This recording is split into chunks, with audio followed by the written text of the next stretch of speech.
If you are new to the channel, then subscribe the channel and press the bell icon for further notification. Okay student, welcome you all to this new lecture in intermediate level where we are building concepts on functions. So today we will see what is homogeneous function, implicit, explicit function, little bit more on even odd function and periodic functions, and finally some common rule. Okay, then let's see this. Now what is homogeneous function? A function is said to be homogeneous with respect to any set of variables and each of its terms of the same is of same degree with respect to these variables. Means you take one term, you take the total power of the variables. If it is same in every term constant, then it is a homogeneous of that degree. Suppose if I say x square y square minus 2xy. So what is the power total, what is the variables here, x and y? This is a function of x and y both. So variables are here, or you can say it is a function of x also, y you can write this can be equal to y square again or 4y square, whatever. In each term you see the function, total power of x is 2, total power of y is 2, total power of x and y is 1 plus 1, 2. So each term is having a power of 2. So it is a homogeneous function of degree 2.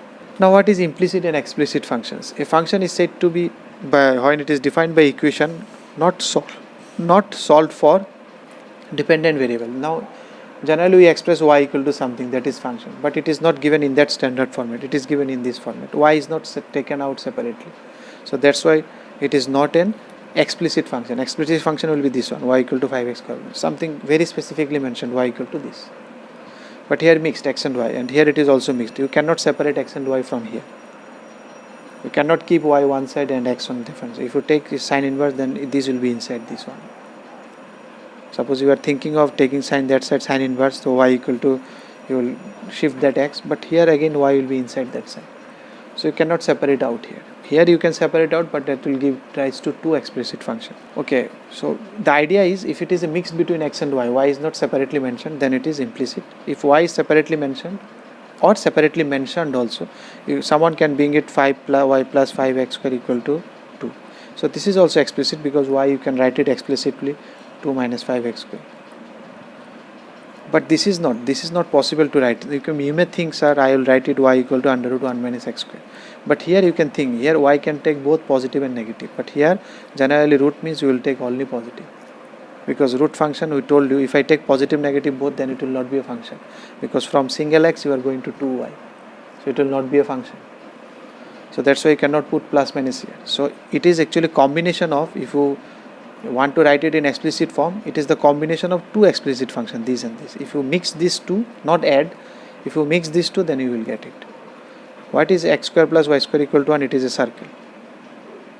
So from here to here, the curve is y equal to under root 1 minus x square. Which one? The upper curve. So that is one function, and the lower curve is y equal to minus under root 1 minus x square. So these two are not added. If you add this, then it will be 0. If it is not added, it will combine in the graph. So this one implicit function is represented by two explicit functions. One is this, one is this. These two are separately explicit. So that is the idea. If it is mixed in single one, then it is implicit. If it is written separately at y equal to, or you can write it separately, then it is known as explicit function. Okay, now little more in even and odd function. We have already seen which one is even and odd function. So every function can be represented as a sum of even and odd function. A very important theorem, fx can be written by this way. You can, if you open this bracket, these two will get cancelled. Fx by 2 will give you fx. So it is remaining same. This part becomes your even part, this part becomes your odd part. So any function you can write it as you can split it in two different functions. One part will be even function, one part will be odd function. So how to see how it is becoming even? If you see, if you name this function as hx, and you think how to check whether this hx is even or odd, you put x equal to minus x. Then you see the original function is coming here. So that's why it is even. Here if you do, one minus will extra come. So that's why it is odd. So remember this one. The only function which is defined on the entire number line and which is even also odd also, that is nothing but fx equal to 0. Because here 0 sign doesn't change. 0 is neither positive nor negative. So if you put minus x also, it will be 0. So you can change it. It has digested its x, or you can say it is minus 0 also. It has taken out minus. So you can say it is even also, you can take it is odd also. So the function which is even odd both, it is fx equal to 0, the only function. The f and g both are even and odd, then the function f into g will be even. You can think it like minus minus plus plus. If you multiply 2 plus plus, output will be plus. If you multiply 2 minus minus, that is also plus, because odd will give you 2 minus, because this is also odd, this is also. So if you take product, it will become plus. So then it will be even. But if one of them is odd, suppose one is even, one is odd, so plus minus, it will be always minus, odd. Little bit more about periodic function. The inverse of a periodic function does not exist. So now the question comes, how comes an inverse x exists? Because I told you all trigonometric functions are periodic functions. These are best examples. So you have to do something manipulation in trigonometric functions so that inverse is possible. Normally for any periodic function it is not possible. So you have to make cuts at your sin x in such a way that it doesn't become periodic function. We will do it, we will see. Every constant function is always periodic with no fundamental period. Every constant function, suppose if I say fx equal to 5, so it is repeating continuously. So it is periodic, but you cannot say what is the period. You cannot say it is period after 0, it cannot say period after 3. So it is not, no fundamental period is there, but it is period. Fx has a period of t and gx has a period of t, then it doesn't mean that fx plus gx will have a period of t. One good example is this one. What is mod sin x? What will be the graph of mod sin x? This is sin x. So what is mod sin x? Mod means you will take only positive. So negative portion will also become positive. So this is the graph for mod sin x. So what is the period of this one? Sin x period was 2 pi. And it is repeating after every pi, so here period is pi. Similarly, you can think of what is your cos x. It was something of this fashion, cos x. So if you take again image, what it will happen? It will, this negative will come positive. So this is the image of cos x. So this is again repeating after pi. So both these have a period. Now if you add these two, what will be the addition of these two? You can think here, it is at here. If you come here, both are positive and both will give you, so it will reach to a peak value. Here again, one is 0, one is this much, so it will come here. From here again, because this is also positive, this is, so these two will be added here, and here both are same, so added will be maximum. And if you come here, one is 0, one is this much, so summation will come here, so it will come here. So this is the graph of mod sin x plus mod cos x. So if you see, it is repeating after how much term? This from here to here it was pi, so it is repeating after pi by 2. So the summation of these two is a period of pi by 2. So it is not that it is of pi, it is of pi. If you add this is also will be pi. So you have to draw the graph and see after how much it is repeating. Now if fx has a period of t, then 1 by fx root fx, this is actually changing the values of y, because the output is changing. X you are not doing anything, x input is same, but the output is now in reciprocal. You are taking output as a root. So it will have a same period, because if you change y, your x is not changing, only the magnitudes of y changes. Now fx has a period of t, and here you are changing your x, your input is multiplied by x, so your time period will get reduced. Whatever you are getting after 10 hour, you will get it now after 5 hour, because you are multiplying that x by 2.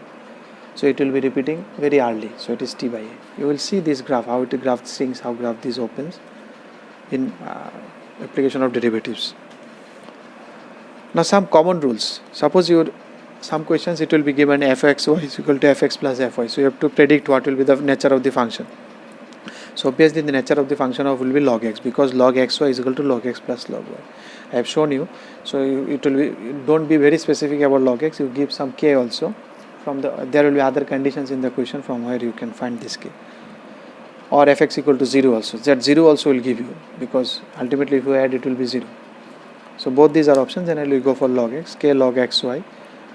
If I write it k log xy, then it is k log x plus k log y. So k log x is fx, k log y is fy. If I take this is as fx, so you see it is satisfied. If xy is equal to x into y, so how can it x square into y square is xy whole square is equal to x square y square. You can think it of x to the power n, because it is product of power, you can really separate. Suppose if x equal to x square, then what is fxy? Xy whole square, which is x square y square. What is x square? X square is fx, y square is fy. So if it is in product form, you write this. If it is of this form, fx into f1 by x, fx plus f1, then it is very peculiar, x to the power n plus 1, 1 minus x to the power n. I have shown you, if fx equal to, if I take x square plus 1, then f1 by x is 1 by x square plus 1. Now if you take product of this one, fx into f1 by x, so product of this one, if you open it, this into this was 1, then this into this, then this into this. This is nothing but your fx, and this is nothing but your fx. You can see fx plus fy. Fx into fy, this into this is equal to this plus this. So if it comes in this format, you have to remember these two, either of these two. If it is fx plus y, fx into fx, you can think of power a to the power x plus y is a to the power x plus into a to the power y. A to the power x plus y, someone can write it a to the power x into a to the power y. So that's why it is a to the power kx. If it is x plus y, you can separate it a to the power x, that is fx, a to the power y, that is fy. Similarly, if x plus y is equal to summation of these two, then it is simple linear function, because k, if I put it x plus y, then it will be kx plus y, it will be kx plus ky, kx is fx, ky is fy. So these are the common rules, tricks, how to take different functions if these things are given in the questions. If you like the video, then press the like button and please give your valuable comments in the comment section.